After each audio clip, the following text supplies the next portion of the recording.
Hi guys, পুনৰবাৰ স্বাগতম জনাইছোঁ মোৰ ইউটিউব চেনেলৰ অন্য এটি মিনি ব্লগ লগতে ফেচবুক পেজৰ অন্য এটি ভিডিঅ'লৈ।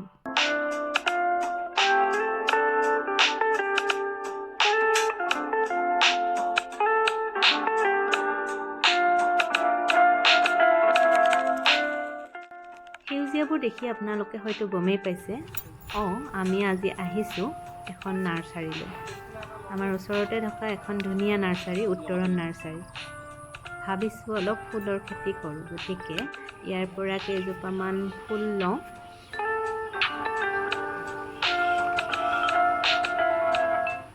ফুলৰ খেতি বাৰু আমাৰ হৈ থাকিব, তাৰ আগতে ইমান ধুনীয়া পৰিৱেশ এতিয়া আপোনালোকক বাৰু নেদেখুৱাই কেনেকৈ থাকোঁ।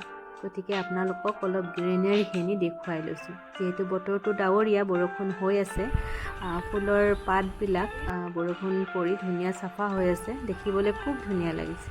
আপোনালোকৰ বাৰু কেনেকুৱা লাগিছে জনাবচোন কমেণ্ট বক্সত। আৰু এয়াই আছিলে আজি মিনি ব্লগটো, আৰু আমি এয়া যাবলৈ লৈছোঁ, ফুলবিলাক উঠাই লৈছোঁ গাড়ীত। আৰু শেষত আপোনালোকক অনুৰোধ কৰিছোঁ, যিসকলে মোৰ ফেচবুক পেজত চাই আছে তেওঁলোকে প্লিজ পেজটো ফ'ল' কৰি দিব, আৰু যিসকল মোৰ ইউটিউব ভিউৱাৰ হয় তেওঁলোকে যদি ছাবস্ক্ৰাইব কৰা নাই ছাবস্ক্ৰাইব কৰি ল'ব।